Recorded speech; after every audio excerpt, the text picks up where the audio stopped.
Just as in Chicago, in Philadelphia, they have traditions near the start of the game. Let's listen to Lou Nolan. Ladies and gentlemen, at this time, please welcome the number 1 ranked anthem, Mr. NHL librarian, Lauren Hart.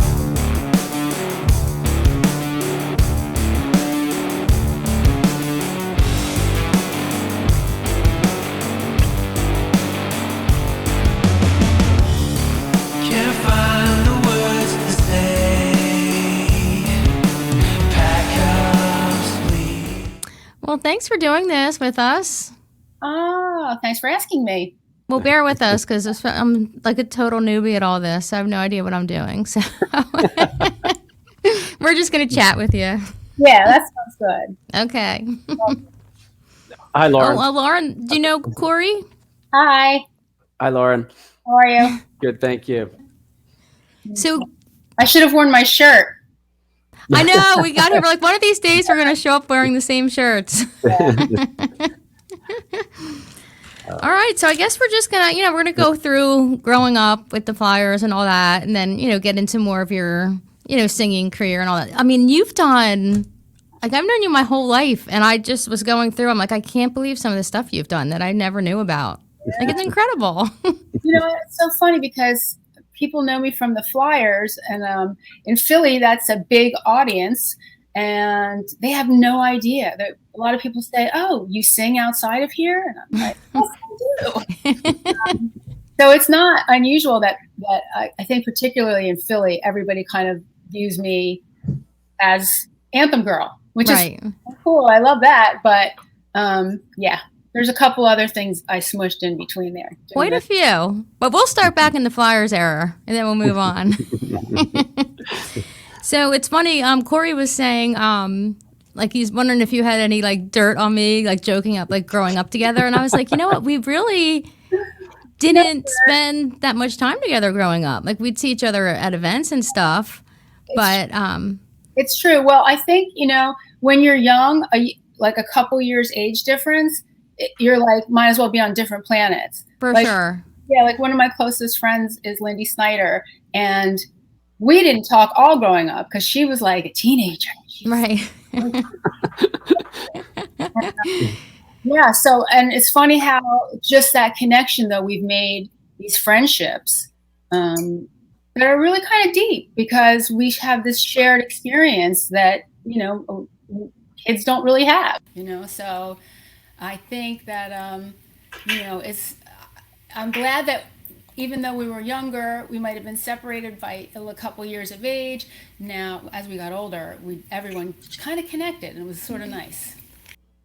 That's one of the reasons why Corey and I started this, because, we connected later in life. I mean, we didn't know each other growing up, and it's crazy that connection, that connection without knowing each other, but it's almost like you have, your whole life because it's growing up that way. And it's special and it's unique.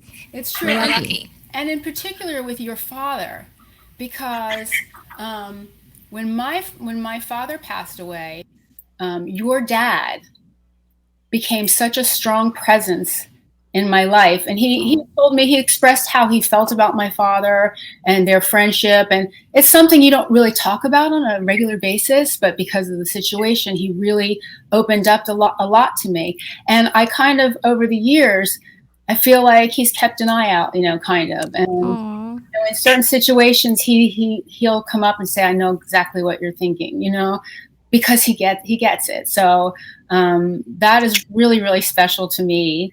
I don't see him other than hockey games, but when I do, it's just like this great family feeling. And yeah, I think we're really lucky to have that extended family. I love that my dad. I'm sorry. Keep getting an echo. in my face the whole time. But just that my dad has that presence for you because... Actually, I'm so sorry, guys. Lauren, I apologize. That's actually a little bit of feedback coming from your computer. So I'm just going to mute your mic from here, like interactively, if that's okay. Is that whatever, all right with you? Whatever you need to do. Yep. No, but about how special that is with my dad, because I do feel like, I was younger, but I feel like our dads had similar personality and that warmth and those hugs that... Yeah. can take every care away in the world. And so I'm glad that he has that presence for you now in your life.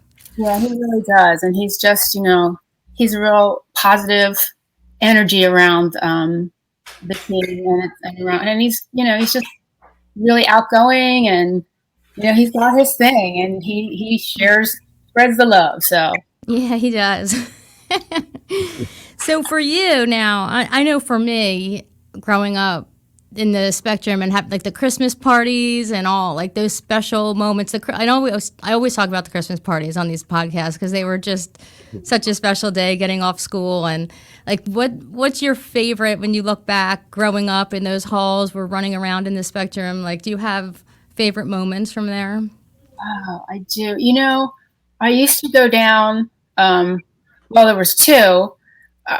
Every once in a while, I would weasel my way into the press box, which was like this inner sanctum that you did not go into, especially if you're a kid. They didn't kind of like kids running around in there, but every once in a while, I'd get in there and I'd sneak in there and I'd feel like, wow, this is like the greatest. And it was a line of writers and broadcasters, but and then he would let me sit in the chair next to him. I'd be like, oh, this is so cool. It was great. So that is a really great memory. And also, meeting him after the games downstairs, I thought was just the coolest too, because you'd see all players walk by. It's like celebrities, for people that are hockey junkies and live in that world. It was kind of really exciting, So those are a couple of my best memories. I agree. That hallway outside the locker rooms, and then there was the wives' lounge. Like it was just such a little cool area to be a part of, for sure. It was. And especially since we were kids, we weren't really allowed to be in any of those places. Right. We were just more, maneuvered in there every once in a while and nobody said anything. So, Yeah, it was sad the day that building came down. Oh, it really was. I watched it from the director's lounge in the new building, which was then, I think, Core State's building, it might have been called, or I think so. It's changed so many times. Yeah, but we watched from that window across the street, and I got to say, oh, my heart. And Ed Snyder, who had happened to be there as well, couldn't even watch it. He just he was there for the pre things, and he's like, no, I can't stand this, and he left. So, because he's so emotional about it. But yeah, there's like so many memories, and Dad did more than.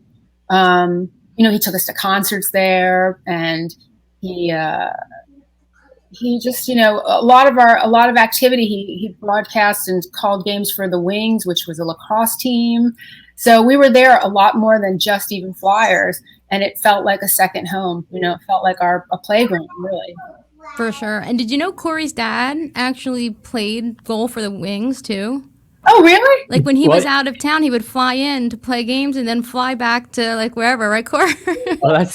So that's what my dad, so the story, my dad was the original 67. And then my dad was traded back for Bernie when my dad went to Toronto. Bernie came back to Philadelphia. But in the summertime, my dad played pro lacrosse. So he played for the Philadelphia Wings.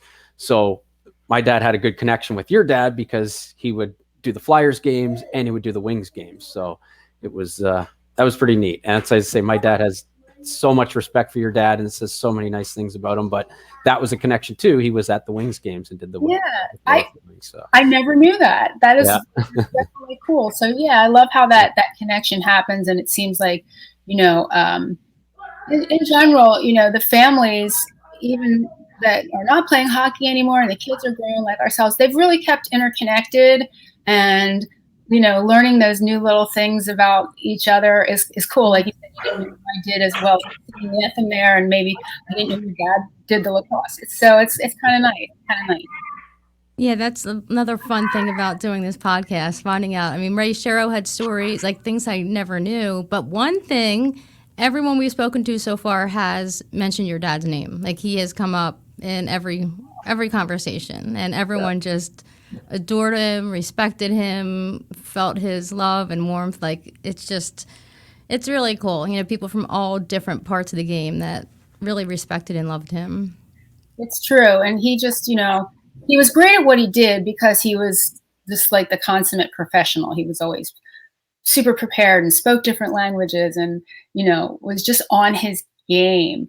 But the other side of him was he was a complete fan and just really loved being there, loved like a kid being part of that whole group.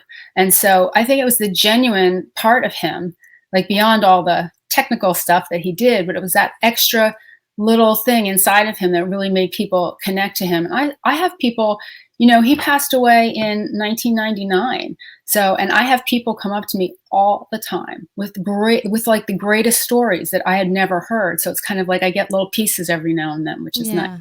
Yeah.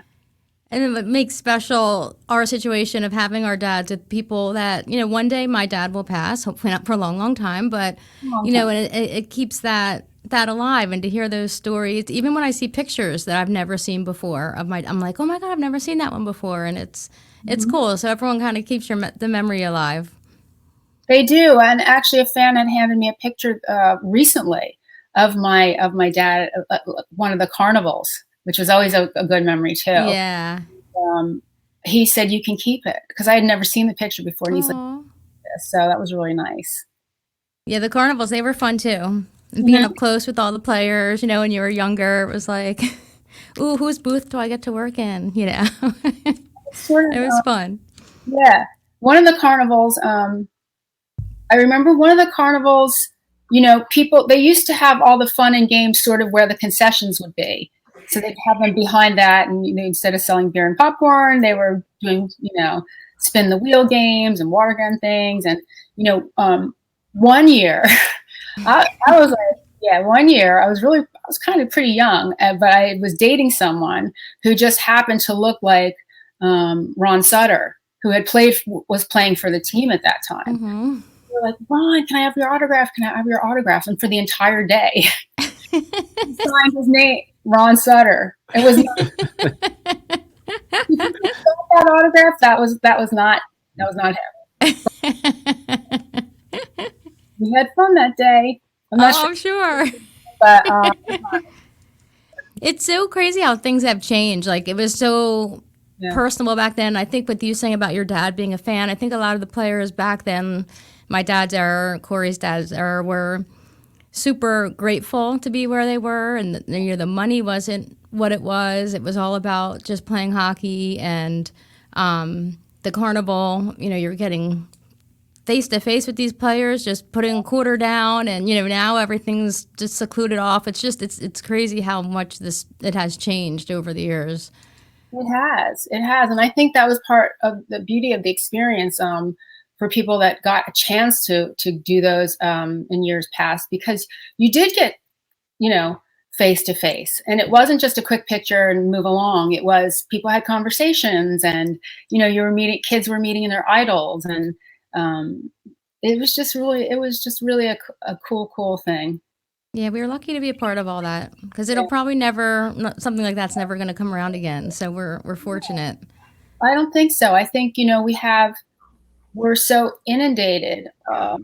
They're probably so inundated all the time as somebody in that celebrity spot that it just you need to have that little extra wall. Mm-hmm. I think that changes everything. Yeah. You guys are so lucky, because when my dad got traded to the Leafs, there wasn't a Leafs carnival. There wasn't any of this stuff. So I'm like, and I'm reading, everyone grew up in Cherry Hill. We used to live in Cherry Hill. So it's so funny. I mean, you guys had such a great time, and the Flyers are such a class act organization. I laugh because I don't remember, Toronto Maple Leaf carnivals. And I remember my dad dragged me around the ice. We had a Christmas party, but it just shows, just listening to all this stuff just shows, how in depth and how classy the Flyers organization really is. So yeah, and after they had won those cups, people would come to the house and be on your front lawn. Yes, us too. And you would never have that. Like you're talking about how things have changed. You would never have people do that anymore, because you'd feel like, oh, people are invading my privacy. Yeah, but the cops would be called. Yeah, back then it was great. My dad would go outside and just talk to everybody, because we had a neighborhood feel, and kind of everyone lived not only in Cherry Hill but like within blocks of one another, basically. So there was a little community there, and it was not nice that the neighborhood people and the fans felt like they could do that. They could just come over and maybe they'd see your dad or my dad. Yeah, I tell the story too that when they won the cups, people climbed our house and hung like sheets spray painted, like, you know, we won and Bernie, Bernie, Bernie. Kids had bikes. They were camping out on our front lawn, having like picnics. Like, the kids' bikes were like all over the street. Like everyone from the neighborhood was just hanging out on our lawn, and it was fine. Like it was like, oh, this is kind of cool. It wasn't, oh my God, call the cops and get these people out of here, you know? So that's funny. You had the same experience going on with that. That's funny. We did. We definitely did. And my dad was more than happy to go out and talk like all day long to everybody. Yeah. That's so cool. And again, that would never fly today, like ever. It just, yeah. Yeah, it wouldn't. But, you know, I think that, you know, because it's become such, like you said, because it's become such a huge sport, and it's, you know, moved up in its massive audience and money, and, you know, people come and go, where I think, like, you know, when you have a lifelong relationship with a team, you know, a long relationship with a team, you really kind of get ingrained in the culture, and you know the fans, and you literally know the fans, and those kind of conversations and interactions, my dad just so enjoyed. Because again, he was a fan, like in his heart, first and foremost. I think he really was a fan. And when they would lose, he'd come home and we'd know it. So how did he react? Was he quiet, cursing? Yeah. Like, what would he do? He would just give, you know, he used to come home, like, I guess whatever time the games were, he'd come home the same time, like clockwork. I'd be up in bed, but I hear the garage door go up, and I know that he came home, and he'd be smoking a cigar downstairs. And if he was happy, he'd be here chatter, talking to my mom, and the TV might be on. But if he was unhappy, it would be like he wouldn't talk to anyone, and he'd have like this really somber classical music on. Like he was mourning the loss or something. You know? It's so funny how similar our dads are, because my dad, same thing with the cigar. Like, I always love the smell of cigars because it just reminds me of hugging my dad when he came home, because he always smelled like a cigar. And same thing, when he was upset, it was just silence. Like, he wasn't yelling. He wasn't, my dad wasn't a big cursor or yeller or anything like that, but he would just be quiet. And you knew he was upset when he was quiet. Yeah, it's definite. And this, you know, I think the fondness for that cigar smoke, you know, because I could literally smell it wafting up the stairs into you know, whenever I smell that, it just brings me right back to being, you know, and having that sort of imagination at that time. Yeah. Oh, that's so funny. See, Lauren, I never knew that we had all of this in common here. And what I like was when you mentioned about the garage door. You knew as a kid, you knew the games were over. If I wasn't at the game, I knew the game was over. I would listen to it on the radio, and I knew there was about an hour and a half, 2 hours before I would hear my dad come across the bridge on the deck, because I could hear his footsteps, and that's what I knew when the radio went off. So it sounds like everybody kind of had these signs, if you weren't at the game, that, oh geez, you know, we know when dad's going to be home. Yeah, mine was the garage door too. Yeah, hearing the garage door go up. Yeah, footsteps coming across the bridge was ours. Yeah. Wow, that's so funny. It is funny. Cool. I like that. Yeah. So when was the first time you actually sang at the well, I guess it was, which stadium was it when you first sang? Like, what year was that? The first time I sang was probably like in junior high school, maybe. There's a video of it online. I'm not promoting it because I'm terrified. It was in the 80s. Yeah. Oh God. Yeah. I had some serious color, and, you know, the hair. And it's funny because the video, I grew up watching all these different singers that Philly would have. Like, they'd have you know, hockey has that unusual tradition of just having a person, their thing. And so I grew up seeing Andrew McCardle and So all these other singers doing it all the time. And I'm like, how come I can never do that? And I kept saying, Dad, how come I can't do that? Because I wanted to sing. And he didn't really, I think he was just being protective looking back on it, but he didn't want to feel like he was pushing his kid, in this situation. And he didn't want to feel like he was putting me in a vulnerable spot. But as I got out early and started actually singing professionally at a young age, I think he knew more about what I was capable of doing and felt more comfortable throwing me out there, because it's a scary spot for anybody that's ever sung that song in front of that many people will tell you. It's frightening. So what was it like the first time you walked out there? Were you shaking in your boots? I was shaking in my boots. I don't know why I have this memory, and I could be wrong. Might have been a different game, but I do remember waiting to sing, and where you would come out to sing at the end of the rink was also the place the visiting team would walk out. And I think it might have been a time when Wayne Gretzky was playing. And I think that's who I saw right before the game. So choking there. But if you saw the video, you would see that, I at the end of when I'm singing, I just was like smiling when I'm singing. And as soon as it was over, I was like, Because I didn't feel like I did my best, my best. And so I was like, oh, that didn't work out the way that I wanted. It's like. So were you super critical of yourself afterwards when you went back? Yeah. So I did it a few times between junior high and high school. And then I had moved out of the area. So it was a long time before I came back and actually started singing for the team, like on a regular basis. So. Now, was that decided beforehand, or they kept having you back, or was it decided that you were going to do every game? Well, they had called me the year that my dad was inducted to the Hockey Hall of Fame. They had called me and said, we're going to honor your dad on the first, it was like opening night, and we're going to give him an honor. Would you sing the anthem that night?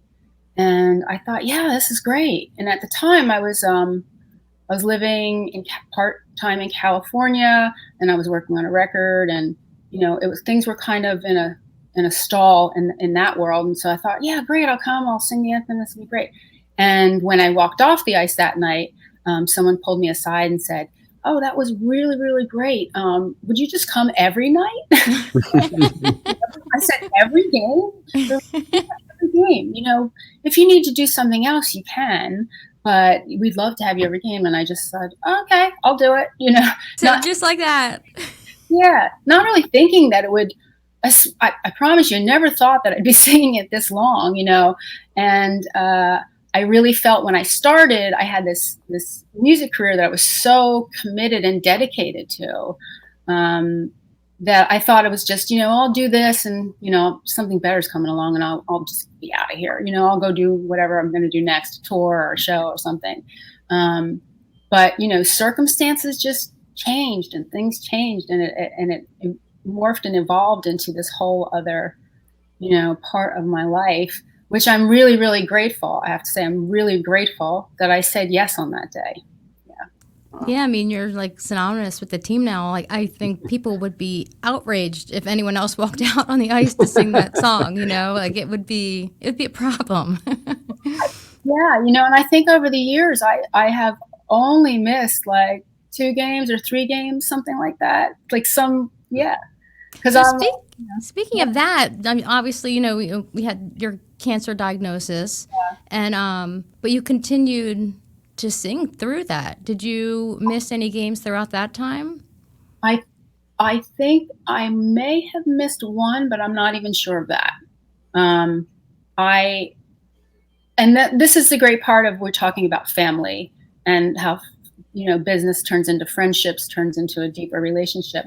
I'd gone to the team when I found out my dad had died, and then I found out that I was diagnosed like 6 months later. So it was just, everyone was in shock. And then at the time, the coach, Roger Nielsen, who was the coach of the team, also had a diagnosis. So around that time and the family and all that was going on, it was a really odd, moment, a really challenging moment. So, I went to the team and said, this is what's happening. I don't know how I'm going to hold up. I'm not going to have hair. I'm not going to, but I still want to come and try, and as soon as you feel like I'm not well enough to do it, just tell me and we'll get somebody else to do it until I am. And, Ron Ryan, who was the president of the team at the time, said, absolutely not. He's like, we're with you 100%, and you come to all the games you can make and we'll be there for you, Wow. Yeah. It was, and that I think was a huge turning point, or that was the turning point for me, because I wasn't able to go and do other gigs. I wasn't able to travel. I wasn't able to tour with my band. And in that time, my record label had dropped me and my manager had dropped me because of the diagnosis? Seems like it. Wow. Yeah. I mean, wow. I wouldn't be out, making money, and I hadn't sort of broken through as an international artist or anything. So, that would be my introduction to a lot of people. And they just felt like, if I already had like a #1 hit or, been in everyone's living rooms on their TV every night, that might've been different. You would maybe be able to follow through. But I think because I was ill and they didn't know what the outcome would be, they just looked at it like a business and had moved on. So Wow. having that 90 seconds to go out there and sing was really, really important to me. And I got far more than I gave, I'll tell you. People were like, oh, I don't know how you did that. How'd you come every game? But people, they were just so supportive. The team was so supportive. The Snyder family was so supportive. And I would have felt lost maybe a little bit without it, because my dad wasn't there. My mom is going through her grief and what she was going through at the time. So having that place to go and having that support from everybody was life-changing. And I got a lot of letters from people, a lot of fans saying, I'm going through the same thing, or, my uncle is, or, I did too 10 years ago and I'm still here. And so those kind of things really became very important. And, I think in an odd way that the challenge of going through that arc of having chemo and going through that whole process was symbolic of like being a warrior, right? So it was very closely related to, the spirit to succeed and to conquer and to win and to survive. And I think you see that really clearly now with a player like Oscar Lindblom, who had his diagnosis, and it was absolutely heroic and, charging to everybody who saw him get back up on the ice. So I think it was a perfect storm of things happening when that went down in my life. And it was the worst time of my life, but it led to some of the best times of my life, like things I couldn't imagine. So, it's so special to me. And it's the reason why I'm able to go out and sing the same song over and over and over again and really not get bored of it or get tired, So, and I credit that to the Flyers team and to the fans. But then in turn, you took that and you've done so much charity work. You've done so much to give back, to the Cancer Society. And, that's pretty incredible. Like you said, you take something that was a terrible time and try and turn it into something positive. Yeah. And those things lifted me up so much that I knew when I was in the position to do something, I would be the first one there. I'd be the first one at your door to help out, because I think those little connections and little bits of like, I did it and you can do it too, really, changed my life at that moment. And I think a lot of people, when they get diagnosed, when they first hear from someone who's been in their shoes, it's so comforting and so reassuring that you can get through it. People do it all the time. And that's one of the things too with Oscar. I feel, when we were doing the Oscar Strong teas and to be able to raise that money, the comments, people writing to us like, thank you for doing this. My son had this, or, I experienced this and I'm doing great. And just the feedback made Jody and I really want to do more to get back to the cancer society and to people dealing with that, because almost everybody you know has dealt with it in some way. And I just feel like, it just, for Oscar to fight so publicly and to have so much support, there are kids, I've gotten messages from coaches, my son just got diagnosed with what Oscar had, and, and just the inspiration he's giving to young kids now that are dealing with the same thing. Yeah, I mean, and that was a really incredible thing that you did at that time. And to see those shirts and to see Oscar Strong, like all across the country, on all teams in Canada, everywhere, was really powerful. So, and that's you, and you did that. So it's pretty amazing. It's kind of surreal to think about, but yeah, just something small that turned into something so big. But again, the power of social media. You put something up and it spreads, and there's a lot of negativity to social media, but there's a lot of positive too. Yeah, and I think because of that, he probably saw those, or I'm sure he did. He saw all the other teams wearing them, and different coaches and little kids, and yeah, all sorts of fans, and it must have lifted him a lot. I just like how it always goes back to how strong the Flyer family is. You talk about, the music industry and the record label, and they kind of just give up on you, where the Flyers family, a professional organization, came together, and, you see it with Oscar, you see it with a lot of stuff. It's what I love hearing about the Flyers and the Flyers family, and how strong they are for, sticking together as a family. So I love that. That was interesting how the record label didn't support you on that. And yeah, it's true. I mean, it's true. There was this great sense, and I think a lot of players did not move away when they no longer played, or after they were done playing, came back to live here, and they have such a strong alumni group and a strong presence, because that idea and that idea of fostering family was really pretty strong. And that goes back to Ed Snyder and how he wanted to treat his employees and his team and the team's families. And I remember, talk about things you remember, and the Christmas parties. I remember you.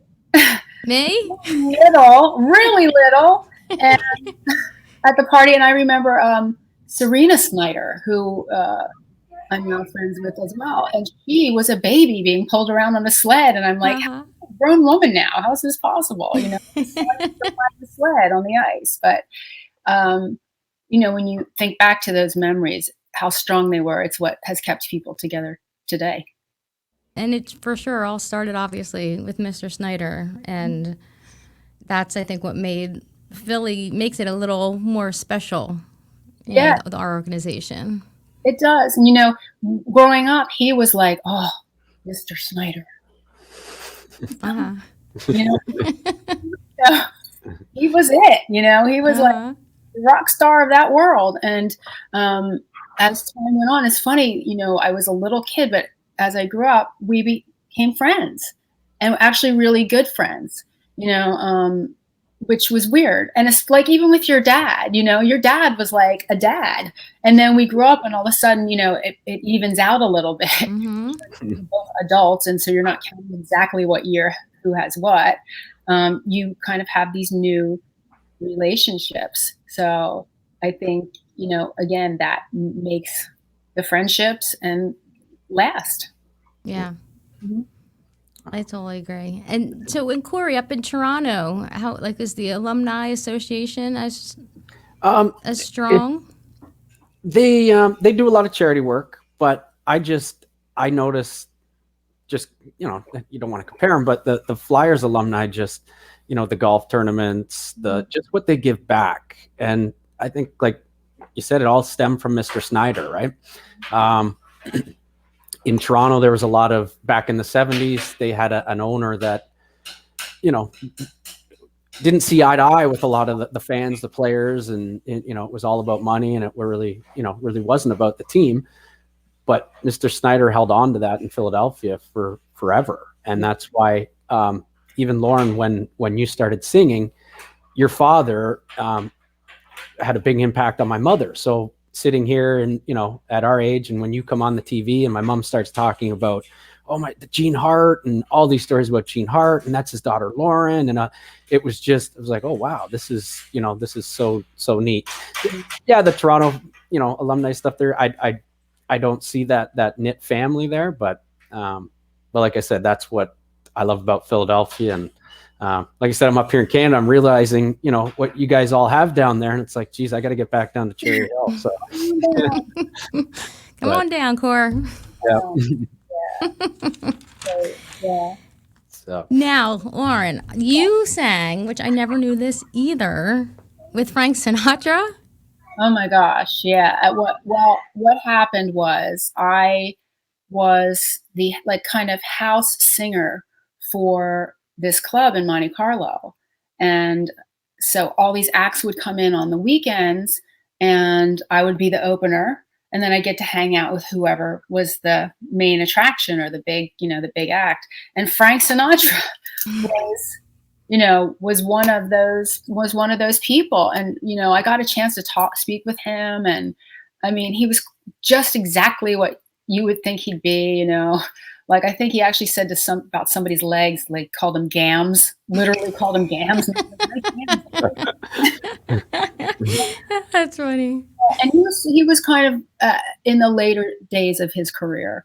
But it was still like, to be on stage and just listen to him sing and to do his thing, it was epic, because it's Frank Sinatra, and whether I even knew his music, or anything about him, he was such an icon and such a huge celebrity all over the world, because this was kind of in Monaco's in the south of France, a small principality, and everybody knew Frank Sinatra. So yeah, that was pretty exciting. They had, and every week it was kind of a different kind of acts, from like Diana Ross and Tina Turner and jazz musicians and gypsy kings. Like, it ran the gamut. So I did have the opportunity to go and interact and sing and do a lot with people that I never normally would come in contact with. Did you have a favorite? Did I have a favorite? Frank Sinatra does stick out in my mind. I think so. Each week they have like these giant posts all over the area, and they would put these big posters up with whatever act was coming. And there was one street sign that had this big picture of Frank Sinatra, and it was huge. And then down at the bottom it said, "And Lauren Hart." Small, but it's like, you were on the poster. I was on that poster. You know what? I kept it, and it is framed in my living room. So nice. That's awesome. What, was he like personable? He was. I didn't get to spend. It was just a weekend, and I didn't get to spend many hours with him. But he really was, and really interested in what was going on musically, because there was at that time I had a whole orchestra, not just a band. I had a full on. Wow. Horns, string, like everything. So it was more of a grand sort of, musical experience that you don't, as a musician, you don't really have that normally. So, but he was all interested in what everyone was doing, and my orchestra would be most likely the band or the musicians that would support whoever came in. So that just the artist would come in, and then be all set up and have charts. So we'd be going through music days ahead of time, and each week was like, who's next? Who will we see next? Well, that must have been such an exciting time for you. How long were you out there for?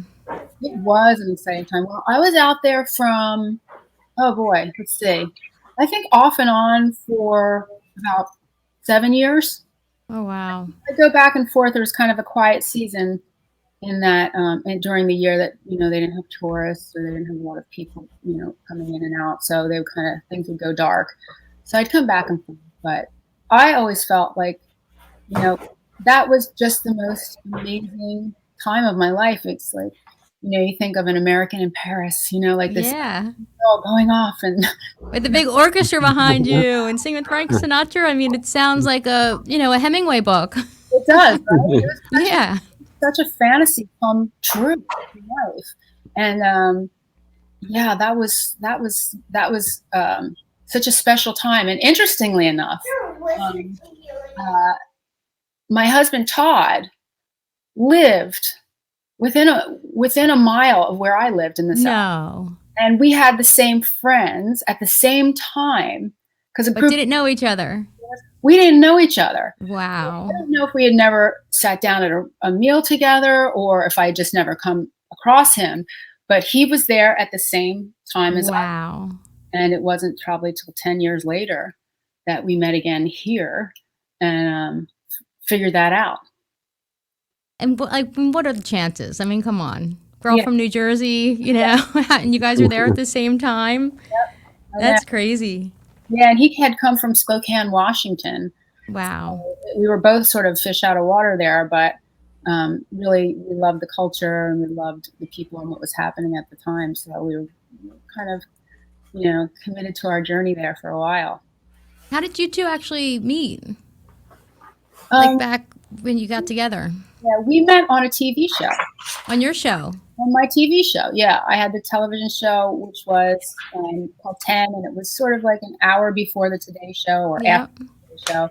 And it was a variety of stuff, just like kind of the Today Show. Maybe he had come on to talk about this trek across Antarctica to the South Pole that he was doing and how he's trying to raise money, wildlife, and the earth. And I just thought he was such an interesting guy, and he captured my attention. Like as soon as I walked into the lobby of the hotel where we shot the show, I saw him already there sitting across the room.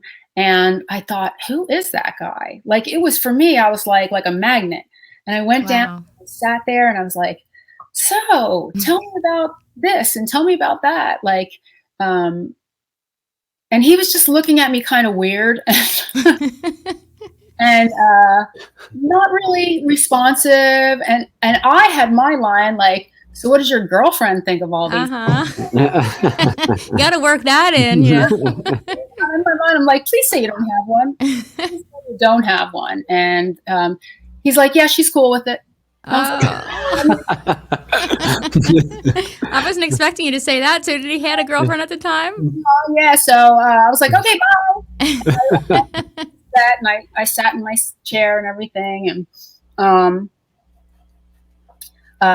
we had like a great conversation on air. And I have a picture framed from NBC of that first conversation we had. Oh, that's awesome. How we're like, like we were just kind of drawn to one another. And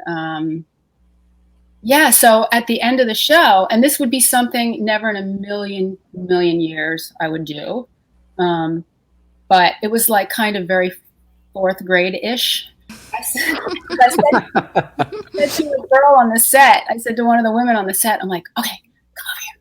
I'm like, I'm going to tell that guy that if he's ever single again, that he should totally come back here. And I was like, okay, go. And she went, and I'm watching this across the lobby. I'm watching her. Yeah. I'm like, what is she saying to him? Now I'm mortified because she knows what she's saying. She comes back, and I'm like, so what did he say? And he said this. He said he just bowed to her. And I said, he didn't say words? She's like, no. I'm like, gosh, all right. I read that one wrong. But like 2.5 weeks later, maybe, I get a voice message on my machine. Yes, this is Todd Carmichael calling from the South Pole. Well, just wanted to know I made it, and I put an NBC flag here for you. And your heart's probably like pounding hearing this message. So it's like, yeah, anyway, maybe we'll do the show again when I come back. So I was like, okay. And he had said at the time, since I lived by myself, I had a dog, Flyer. I would always say on my voice machine, we are not home now, because he's my buddy. We're not home right now. But he heard that and thought, oh, she's got a boyfriend too. So it's just all not happening. But he did come back to the show, and eventually, we did connect. I never knew that story either. I love it. Yeah. He does have such a presence about him. I think the two of you together just mostly because of the type of people you are, like just the loving, giving, you want to help everyone type personalities. And I just think like it's awesome. Like I just think you guys have such a beautiful family and relationship, and you definitely were meant for each other. And I was just thinking that yesterday we were kind of doing like Sunday, all the cleanup in the house and all the kids are around. And I was thinking about how that wouldn't have been built with any other person but him. Like I wouldn't be in this world that I'm in.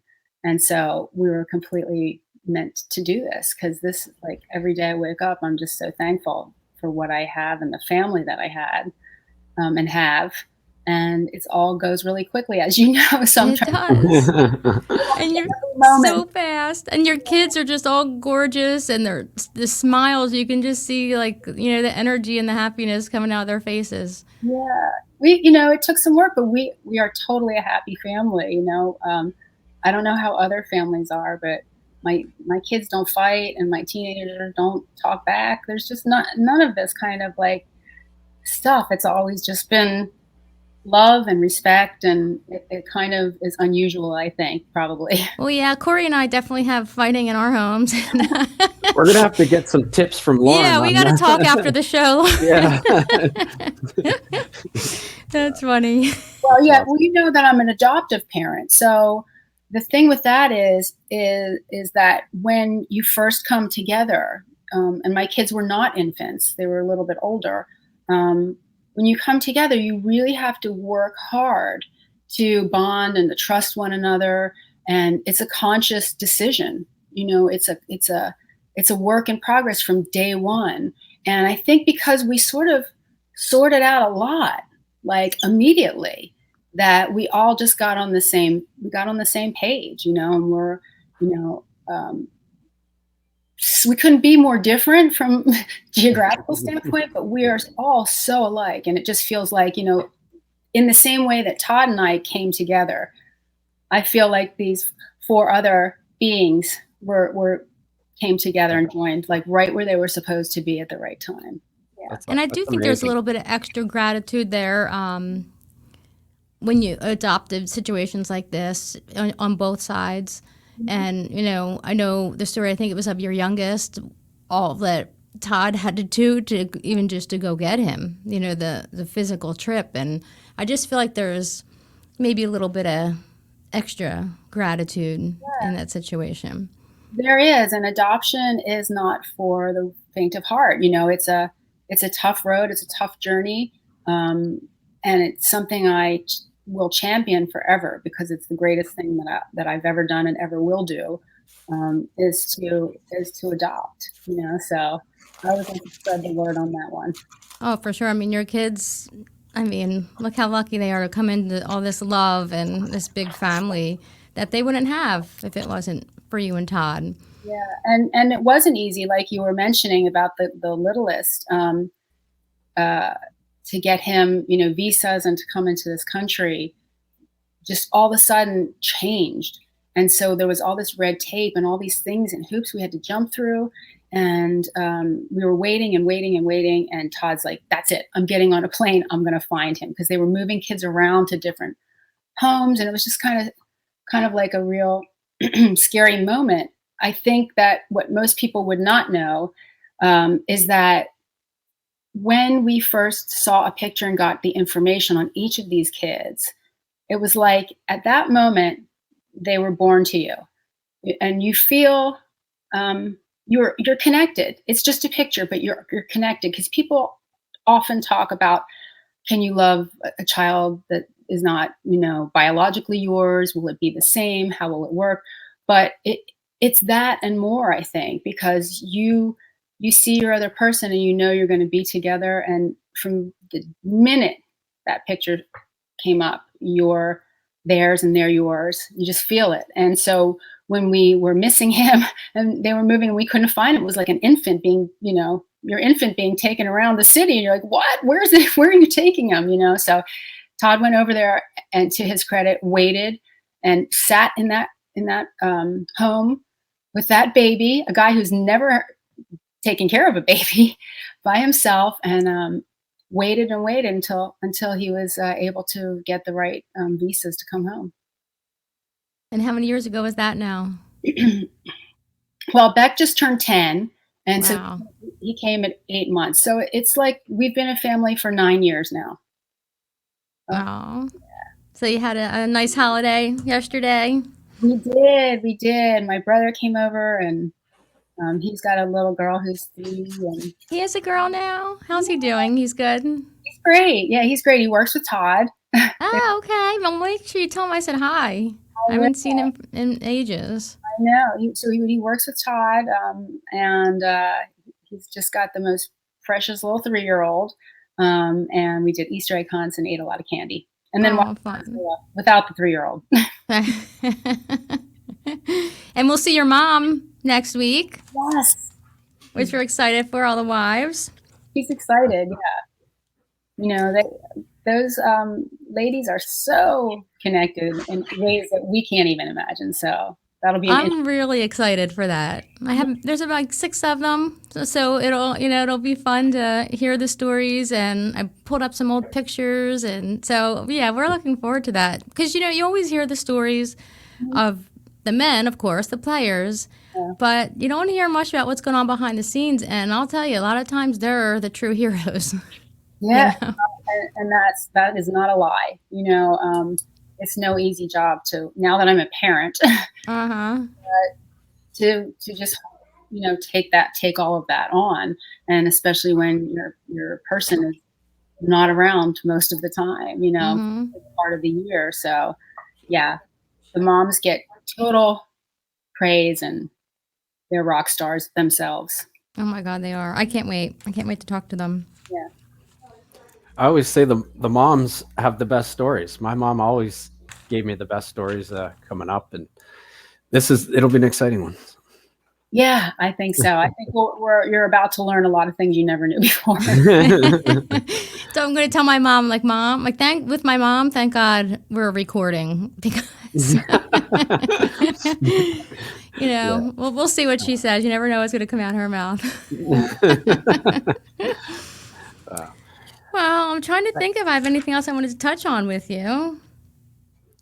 You guys, Kim, you guys have covered pretty much everything. I love just listening to, you sang at presidential inaugurations. You opened up for Fiona Apple, who I absolutely was obsessed with back in the day. Train, 10,000 Maniacs. I mean, it's just, you have such an incredible list of adventures. And like you say, I think I heard you say somewhere, I must have read, just waiting for the next adventure. Mm-hmm. And that's what makes life fun, because you just never know, like all those twists and turns, you getting the cancer, the show happening, which led you to Todd. It's crazy when you look back at how every little thing kind of leads to where you are today. So who knows what's up for the next 50 years. I know. I was like, I said to Todd the other day, I said, would you ever consider a 5th child? Which was like, I will run out of this house and sleep in a tent forever if you do that. No more. And my kids are like, Mom, no more kids. And I'm like, okay, I guess I hear you loud and clear. So I'm like, can I get a dog? So, Kim and Corey and I each have 5. Yeah, we have 5 each. So if anyone needs, you have 5 kids too? Oh, yeah, he does. 5. Yeah. Oh, wow. That's right. I think I remember you mentioning that to me. So you guys know exactly what's up. Yeah, between the 3 of us right here, we've got 14 kids. Hey, I just silenced one with a Hostess Twinkie. So sometimes you got to do what you got to do, Yep. Yeah. Yeah. Well, no, thank you so much, Lauren, for taking the time to come on. And like I said, I think Kim's pretty much covered everything. That was amazing. I appreciate it. Oh, thank you. I'm really happy to see you as well, because you're not someone I have seen over the years and been able to talk to. So it's kind of cool to put that all together with all the things that you were mentioning, because your dad certainly was a household name. We, as little kids, everybody looked up to these guys. So. It's cool to hear your stories as well. Well, speaking of the family real quick, like you say, his father wasn't here that long, and it was a long time ago, but he's still Doug Favell, Flyers alumni. It's still that whole family connection.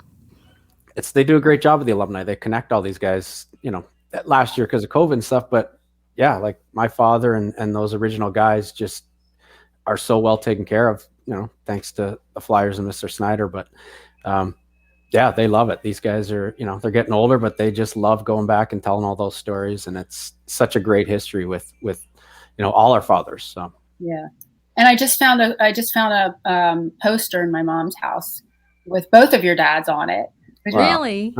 Cool. Like, yeah, because we're cleaning out everything and going through everything, and I came across this poster, and like I said, your dad was a household name, and it was somebody that somebody that everybody looked up to, and obviously Kim, your dad is larger than life, so it's pretty amazing to see how it's grown over the years and changed. It's funny because speaking of pictures, yesterday I found a picture of you and your dad, and I meant to I totally forgot until you just said that. I'm gonna have to send it to you. It's really cute, and you did have a little bit of higher hair in it. Oh my god! I'll have to find it and I'll send it to you. It's really cute. Yeah, please do send it. Yeah, that's true. Those are the kind of little magic moment things that that you love to find. Oh, for sure. All those little pieces come back to you. Yeah. Well, thanks so much, and hopefully we've been saying it forever, we can actually get together for lunch one day. Yes, soon. Yes. Happen. Yeah, sounds good. Yeah. All right. Well, thanks, Lauren. Hope to see you soon. Thanks, Kim. Thanks, Corey. Okay, thanks so much, Lauren. Great to see you guys. All right. Have a great day. Okay, take care. Bye. Tell Todd I said hi. I will do that. The Parent Favell Generation X podcast is powered by Biscuit Teas and Favell Fitness, bringing you unique comfort and style while optimizing a healthy, organic lifestyle. Yes.